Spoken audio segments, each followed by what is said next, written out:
নমস্কার বন্ধুরা, ঝর্ণা ঝুমা কিচেনে সবাইকে স্বাগত। আজ আমি বরবটি দিয়ে ইউনিক একটা রেসিপি তৈরি করব। তো সেই জন্য দেখেন এখানে আমি বরবটি নিয়ে নিয়েছি কিছু। তো বরবটিগুলো ধুয়ে পরিষ্কার করে নিয়ে নিয়েছি।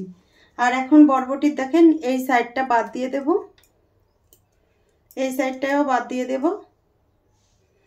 তারপরে এইভাবে পাকিয়ে নেব। দেখেন এইভাবে গিট দিয়ে নিচ্ছি, দেখতে পাচ্ছেন? এইভাবে পাকিয়ে নেব। তারপর আবার দেখেন এইভাবে ঢুকিয়ে ঢুকিয়ে পাকিয়ে নিচ্ছি আমি। দেখেন এইভাবে কিন্তু বানিয়ে নিতে হবে সব বরবটিগুলো। আরও একটা আমি বানিয়ে নেব এইভাবে। দেখেন এই যে আগে পিছে বাদ দিয়ে দিচ্ছে এইগুলো।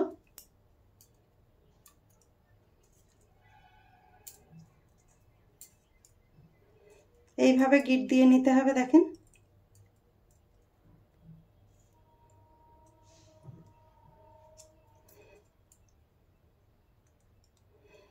এই যে এইভাবে কিন্তু ঢুকিয়ে দিতে হবে। একটু সাবধানে করতে হবে, ভেঙে যায় একটুখানি, বরবটি তো খুবই নরম। তো দেখেন আমি দুটো তৈরি করে নিয়েছি। এইভাবে আমি সবকটা তৈরি করে নেব। দেখেন সব কয়টা বরবটি আমি তৈরি করে নিয়ে নিয়েছি। এখানে আমি একটা বাটি নিয়ে নিলাম। দেখেন আমি এক বাটি বেসন নিয়ে নিয়েছি। দিয়ে দিলাম হাফ বাটি চালের গুঁড়ো। আপনাদের কাছে যদি চালের গুঁড়ো না থাকে সেক্ষেত্রে কর্নফ্লাওয়ার দিলেও কিন্তু চলবে।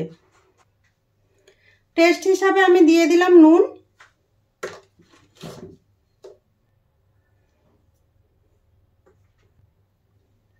খুব সামান্য দেখেন একটু চিনি দিয়ে দিলাম। চিনিটা চাইলে আপনারা স্কিপ করতে পারেন, আমি একটু দিলাম, টেস্টটা ভালো আসে সেই জন্য। দিয়ে দিলাম হলুদ গুঁড়ো, লঙ্কা গুঁড়ো দিলাম, দিয়ে দিলাম কিছুটা গোটা জিরে। এখানে গোটা জিরের জায়গায় আপনারা কালো জিরেটাও দিতে পারেন।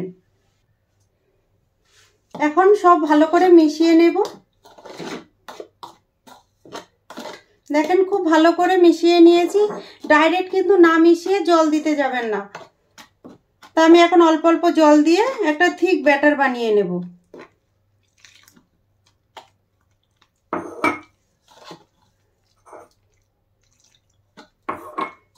একবারে জল ঢালবেন না, কিন্তু অল্প অল্প করে জল ঢেলে তবেই ব্যাটারটা বানিয়ে নেবেন।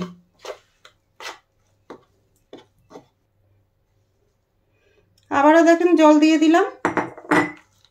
এইভাবে অল্প অল্প করে জল দিয়ে কিন্তু ব্যাটারটা তৈরি করতে হবে। তাহলে কিন্তু কি হবে, যে ভেতরে দানা দানা থাকলেও সেটা আর থাকবে না।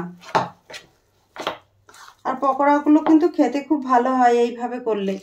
একবারে জল দিয়ে দিলে কিছু সময় বেসনের মধ্যে দানা দানা থাকে, তখন আর কিন্তু খেতেও ভালো হয় না পকোড়াটা।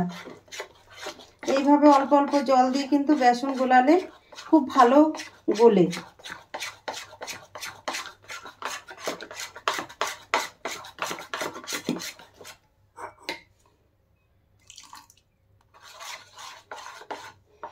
দেখেন ব্যাটারটা কিন্তু ভালোভাবে আমি তৈরি করে নিয়েছি। আর 2 কাপ থেকে এখানে দেখেন 1 টেবিল চামচ মতো জল বেঁচে আছে। এখন এইটাকে আমি 10 মিনিটের মতো ঢেকে রেখে দেব।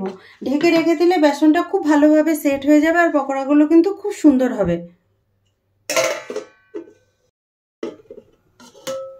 দেখেন এখন বেসনের ব্যাটারটা আমি দেখে নিচ্ছি। দেখেন কত সুন্দর হয়েছে। দেখেন এখন এই বরবটিগুলো আমি এইভাবে বেসনে ডুবিয়ে নেব।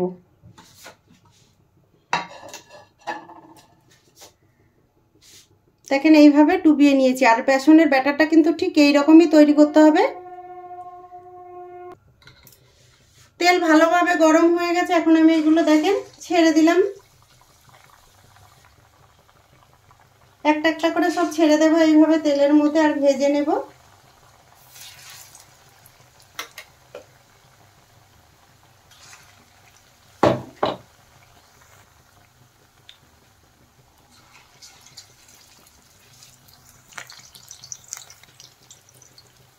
দেখেন নেড়ে দিচ্ছি এখন একটু। এইভাবে কিন্তু উল্টে পাল্টে বরবটির পকোড়াগুলো ভেজে নিতে হবে। এক সাইড দেখেন খুব সুন্দর ভাজা হয়ে গেছে।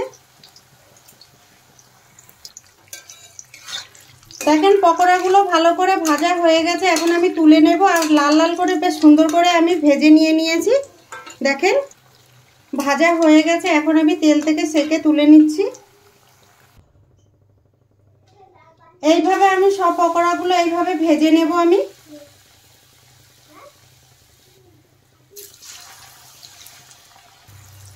দেখেন এই পকোড়াগুলো ভাজা হয়ে গেছে, আমি তুলে নিলাম।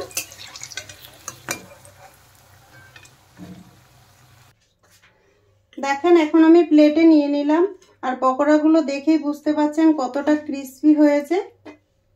তাই রেসিপিটা যদি আপনাদের ভালো লাগে তাহলে আমার চ্যানেলটাকে সাবস্ক্রাইব করবেন, লাইক করবেন, কমেন্ট করবেন আর অবশ্যই শেয়ার করবেন। আপনারাও কিন্তু এইভাবে বরবটির পকোড়া বানিয়ে টেস্ট করে দেখতে পারেন। তো ভিডিওটা দেখার জন্য আপনাদের ধন্যবাদ।